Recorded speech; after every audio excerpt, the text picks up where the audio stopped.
the hottest pop culture stories of the day, like Anthony Hopkins is trolling Kim K, plus R.I.P. just like that. This is Hot to Go. I'm Brittany. I'm Kendall. And I'm Mike. And who would have thought that Anthony Hopkins had his finger on the pulse of women's fashion, especially Skims, owned by Kim Kardashian. As we talked about earlier this week, Skims now has face Skims. And you're like, I'm sorry, what? It looks like post-surgery where you wear a face wrap. You're supposed to wear it every day around your house or when you're at home, and it's supposed to like tighten your face or something. It's been around forever. These have existed where people have put their faces in cold water with these wraps. Anthony Hopkins wrapped his face as well and acknowledged that he's been doing Skims forever. Here's Anthony Hopkins straight up trolling Kim K. Hello, Kim. I'm already feeling 10 years younger. Goodbye. Yep. Oh, the Chianti and a flava beans of it all. Fava. That. Not Those Flava two. Flav. Fava beans. Flava beans. Who eats those? Oh, him with a nice Chianti. Yeah, so, I mean, I think that's where everyone's at. They're like, this has existed forever. But it's not like Kim's not reinventing the wheel for any of it. And I don't mean it in a bad way. Like, it's not like Skims is its first ever of a lot of that stuff anyways. So the idea that, like, we're getting upset. I mean, the women who literally created fake nipples were Lori and Julia, the show that we now are so lucky to follow. And then like a year ago, Kim Kardashian's like, oh my God, I'm putting fake nipples in my bras. And we're like, yeah, it's all been done. And Anthony Hopkins just wants to remind us that it's been done with him as well. Oh, the Hannibal Lecter mask, though. Like, God, the way that thing had such a clutch on America. Mm-hmm. It was like so creepy. The sounds he would make. He jumped on this, his team. I mean, obviously he did not see this. Somebody on his team told him to do it, or like a niece. I don't know.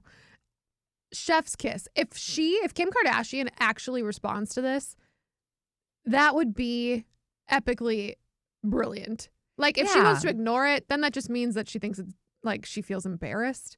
I feel like acknowledging it when somebody like Sir Anthony Hopkins says something, that is how you play into it. I think what I would do if I was Kim Kardashian, which pretty much am, I would just send him a bunch of merch. I think that would be what I would do. Because like I don't think there's much to do more to follow up because it feels a little bit like, okay, the joke is funny and whatever. I think I would just send him like an obscene amount of merch. You know, like when they do like the rollouts and they do the rolling closets, that much merch.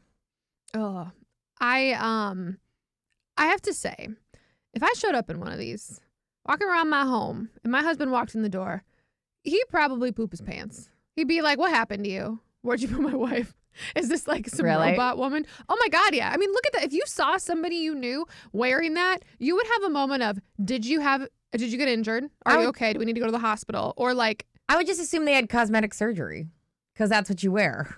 But if you saw somebody that you lived with, that you would like, my husband has no idea what this thing would do. Yeah, I don't know, because it's not that far off from some of the stuff we do with our face mask. You know what I mean? Like the hydration masks. Yeah, and when he sees me in one of those, he does the same thing. He goes, "Oh my God." Yeah, I think it would be. I feel like there's so many weird things we do on our off time. We wear the actual. I mean, the funny thing is that a more Hannibal Lecter looking mask would be the UV light one. Like that's actually a Hannibal Lecter mask over the face wrap. The red one, because he wears like the glowing in the red movie in he wears like the hockey one. Mm-hmm. Yeah. And so I'm like, that would be funnier if he was rocking a UV light, because that's how I feel like when I've hung out with somebody who just had that on the whole time, and I was like, so like this is our normal now. Like this is where we're at. We do have responses. Kim did take to social media and shared Anthony Hopkins' video and said, "I'm screaming," all in exclamation points, or all in capitalized with exclamation points. And Khloe also took to social media and she responded to the clip and forwarded on and said a bunch of rolling laughing emojis and OMG. So they're having fun with it. That's where to go. We should just get someone wear them during Hot to Go. I'm sure it'd be really easy to talk the whole time. I was going to say, I wonder if it is compression-y. And, is there any science behind it? And I don't know. Because it's the idea of now. I was telling Mike how obsessed my algorithm is with vibration plates. And Mike's like, yeah, it's almost like those existed for the longest time with that belt around people's waists as they shake. Mm-hmm. And I'm like, well, is there any sign? I just want to know. And there's so much confirmation bias when you search it. Is there any science to this? Is there any science to people who have the mouth tapes? I want to know. I'm sure there is, but it's like you have to wear it such an obscene amount and it does so little. You know what I mean? Yeah. Like you would have to there's so many other things you could do than buy this dumb product. There's so many things. Can I just schedule with Dr. Hagen or Dr. Tureen in like 10 years, just a facelift? That's what I go. I don't want to sleep with tape on my mouth. Me neither. I don't want to wear like a binding face mask. Like, no. No, we YOLO and we enjoy our sleep. Okay? I love sleep. And I remember, so when I came back from my deployment, my plantar fasciitis was really bad. And they gave me this sock that you had this like extreme piece of Velcro that would cause your foot to flex the whole time. It would go from your toe to your knee. So it would attach your toe to your knee. So the whole time your foot was flexed while you're sleeping. I lasted maybe 45 minutes when I went, No, you hear that from people all the time when you have surgery. Like, you can't I'm a side sleeper and I've had a few shoulder surgeries, and every time it'd be like, I can't sleep. Like, what do you want me to do? That's not an option. I used to have fantasies when I was pregnant. We had a Tempur-Pedic bed, just cutting a hole right in where my tummy would go. My belly goes. And like this $5,000 bed, just cut a hole right in the middle, stick your belly in there. Like, but honey, don't you think it'd be kind of fun? Yeah, we can use it for sex. Or like it can be part of a dog bed later. Don't you care about the dogs? Or sex. R.I.P. just like that. Aww.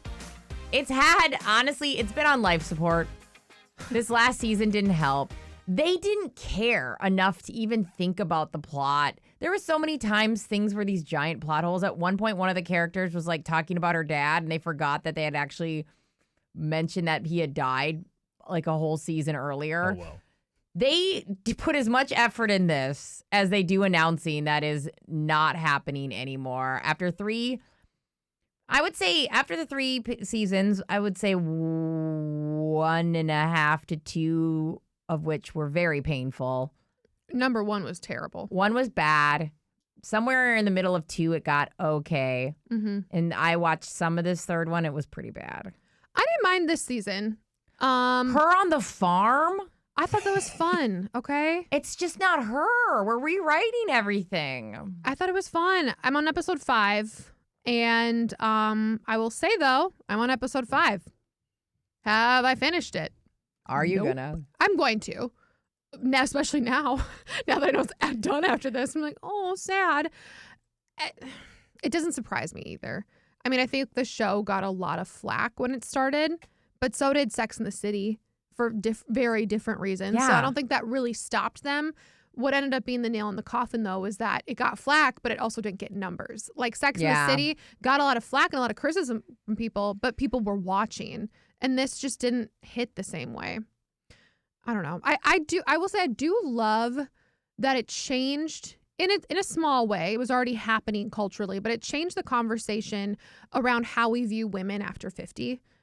Even more so. There's so many comparisons at the beginning of And Just Like That to the Golden Girls. And it had nothing to do with, well, if you like the Golden Girls, then you don't like this. It was nothing like that. It was these women were the exact same age when they were filming Golden Girls as the characters and In Just Like That. And look how different we are talking about them. We're talking about their sex lives, how we're talking about how they dress, the makeup they wear. Like I think that no matter what we end up viewing the show is 10 years down the line, it will have been a big part in the cultural evolution of how we show women's stories after the age of 35. Yeah, I know. And it kind of sucks, right? Because this had a chance, I think, of doing that in a way that we would have looked at more positively. And we want to say that if you're north of 30 or north of, 30, 40, 50, because I'm pretty, Sarah Jessica Parker is 60.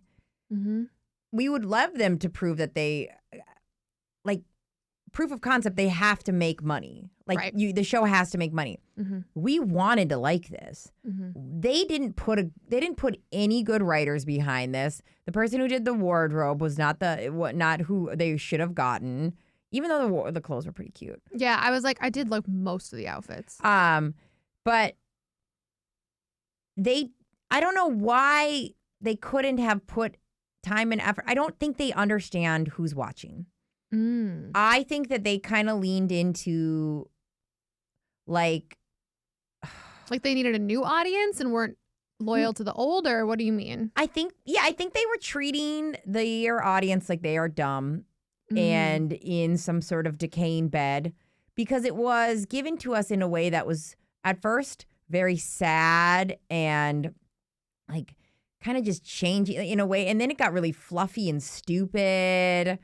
And it was almost like they didn't have faith in the audience that they used to have that was pretty intelligent. And like, I get it. There were so many times, if you watch Sex and the City, it's not a hard show to follow. It's very camp. It's very whatever. But like, it's almost like they just were talking down to their audience the whole time. When I watched it, it felt like brain numbing material. Does that make sense? It does. I think that they overcorrected a lot. That first season, they tried to fix all the wrongs. I'm not saying that's right or wrong, but I am saying that it made it so that the script wasn't funny. They were almost afraid to be funny after like, hey, I know we didn't include this or do that, or we said this back in the day, back in the original run. So now we're going to try to overcorrect. And in doing that, they lost humor because they were so focused on making sure that those details were at the forefront. Yeah, and it didn't start out funny either. Like it was like they were like, oh shoot, we don't have enough time to like make a joke because we're too busy trying to fix things from the past. Yeah, you're right. I think they were focused. They wanted to hit all the wokeness of it all. And then the project, they just literally didn't have a great story. And these women are so interesting. I think that we could all agree that they are women worth watching, and they're beautiful. And I love that they would show that they have a sex life. But yeah, it's and also like they didn't stay true to the characters at all. All of a sudden, Miranda just like that hates Steve because they decided like she needs to be gay right now, and she has to hate Steve. It was like so quick. And then on top of it, Carrie needs to mourn Big literally forever. Okay, now she's over it. Now she's with Aiden. It just none of these held true to their actual personalities at all. I don't know. Well, we liked it, and we didn't love it, and see you later. And just like that is R.I.P. We're done with that. It's done. This is a story that I didn't know was a story, but now that I know, it is juicy as hell. Michael B. Jordan is redoing the Thomas Crown Affair. This will be the third iteration of it. He is going to be the main character. He's also directing the movie. And we had a co-star for him. Her name was Taylor Russell. Until suddenly we didn't. Now, this doesn't seem like much of an affair to talk about, but there's so much more. And for that information, I turn to our own Michael J. Ganger. Yeah, it was roughly late March, we started getting some rumors that Taylor Russell and Michael B. Jordan, who are going to be starring in this movie together, were really enjoying each other's company. Hey, I mean, who wouldn't enjoy Michael B. Jordan's company? I'm just saying. Exactly. And if you want to believe the blind items, maybe this future publicationship maybe moved a little too quickly. They had their feelings, fell for each other. Maybe one fell harder than the other, and got to the point where it was like, okay, this is not going to work out from a relationship standpoint. And they had to end things. Now, not just with each other, but also starring in this movie. This is a huge movie for Taylor Russell, and she announced a week before they started filming. They started filming this movie July 1st this year, so just about a month ago. She, a week before that, said, I'm out of here. Creative differences. That's what she cited, creative differences, and she's off the project. And at this point, we hear this and we go, oh, okay, even if you knew that they had been cited together and maybe were more than friends, well, just as of this last week, a film journalist who's really like in the pocket of these movies, knows a lot of directors, producers, catering people, like all the behind the scenes folks that know the rumors and the gossip. This film journalist was like, really what Mike just said. He goes, there was definitely some lingering resentment. It was as tale as old as Hollywood. It was legitimately exactly what we all thought maybe it was. That is exactly what happened. She quit the project because she really wanted Hot and Heavy with Michael B. Jordan. And I'm sorry, Michael B. Jordan gives the vibe that he doesn't want Hot and Heavy with anybody. Mm-hmm. Yeah. He has like Bachelor. It's why can't I think of his name? George Peter Clooney. Pan. Oh, I was gonna say Peter Pan syndrome. That too. He has George Clooney like to a T in peak George Clooney when he was like, I'm just not I mean, if you want to have fun, you want to have a great time, I'm a nice guy, but like I don't want a committed relationship. I never will. That is Michael B. Jordan. And Taylor Russell is somebody who has been in the publicationship game before. We have tied her to Timothy Chalamet for a little bit. Most notably, though, she was with Harry Styles for a couple of years. There was no rumors to that. They were actually together for at least a year, maybe two. And so it made a lot of sense. Would have made a lot of sense. I think they just got a little too ahead of themselves. If you're going to go this route and do the publicationship thing, shoot the movie first. Right. Yeah. Then fall for each other. Yeah. And then when you're doing the press tour, it's all great. Everyone's seeing you together. They moved a little too quickly. And if you believe, again, the blind items and the speculation that we're hearing from this journalist here, she maybe fell pretty hard for him and he had no interest in settling down at this point of his life. He's like, this is all a game. Didn't Yeah. you know that? And Yeah. she's Yeah. like, it's not a game to me. I'm in love with you. Oh. Now, I will say we do have a replacement now. Adria Arjona, she is the one who is in Hitman. She was also in Blink twice, so she's been in a lot of things. She is now going to be opposite of Michael B. Jordan in the upcoming Thomas Crown Affair, which is filming right now, will be out March of 2027. And there will be no publicationship because she's with Jason Momoa. Well, there's that, yeah. So there will be no issues of publicationship unless fast forward in 6 months and they're no longer together. But and I don't think that anybody like really needs to publicationship when you're with Jason Momoa. No. But can we get Jason Momoa versus Michael B. Jordan in What? some sort of a fight Yes. scene? 'Cause Have they I ever want been that. and not Black Panther. What was his name? Killmonger. Yeah. Killmonger. Have they Killmonger ever- versus Aquaman. Have they ever been in a movie together? Ooh, not that I can think of offhand. Me neither. Mm-hmm. All the right. visual. We've got Kim Zolciak on Watch What Happens Live. Now, as we know, Kim Zolciak's daughter, Ariana Bierman, she's been on NYC New Gen, which is like they just finished wrapping, or they just finished the season on Bravo. Just a bunch of reality stars' kids running around New York. Well, Ariana on the show has made it really clear that Kim Zolciak and her stepdad, Croy, have taken all the money that she had when she was filming, and she was also doing a lot of influencer stuff. I think she did a little commercial stuff here and there. She had an account, and it was all the money was all taken out. And she was made it very clear it was her mom and her stepdad who had taken the money. Ugh. So Kim Zolciak, who's now then on Watch What Happens Live, they start playing a game called The Truth Bomb. And here we are. Kim, Ariana revealed on Next Gen that you and Croy spent all of her money that she earned as a child. Can you reveal how much money it was and what it was spent on? Actually, the rug was pulled out from the Zolciaks. And yeah, I mean, Ariana's money was spent on bills, to be honest. I was left, holding the bag for the family, and yeah. Did you also borrow from Brielle? Brielle paid an electric bill here and there. I mean, I have to be so careful, guys, but You're in the was left middle with of- nothing. So I had to figure it out fast. Will there be a reimbursement? Yes, Ariana, the money I borrowed from Ariana, I paid her back. I'm saying for the bills and stuff, and as far as what she's made and all that stuff, I don't have the spreadsheets, but she will be. Okay, I don't imagine you have any spreadsheets. I don't have. No, Yeah, don't even know how to do you're it. not a spreadsheet I'm not a gal. spreadsheet All girl. right. Don't know how to do it. Okay. Unfortunately. Thank you very much. Yeah. What? It's so shady.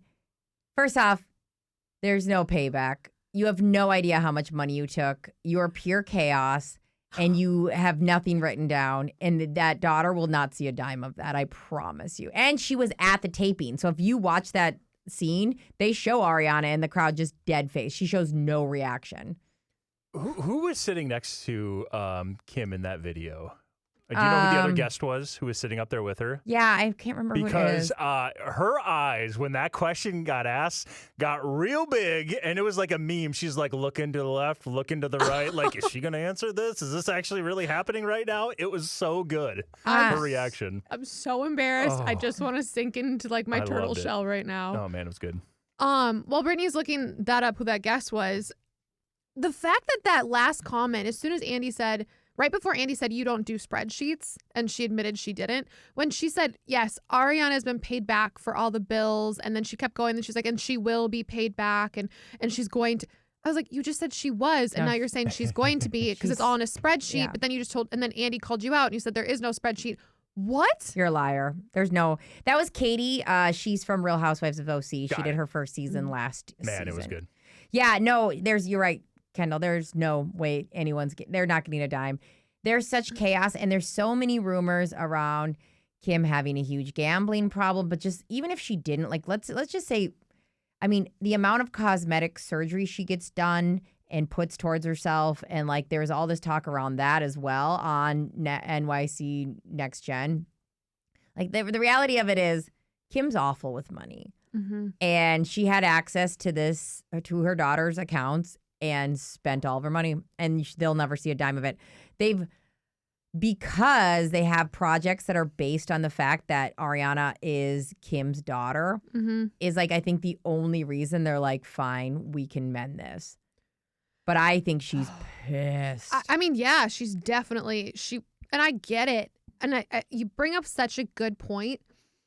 Because there is, no matter how you feel about Kim Zolciak or the way that she spends money, I mean, if you just take the root of this, of the reason that you're making this money, I'm going to help you book these gigs. I'm going to help you make these videos. You're still under 18, et cetera, et cetera.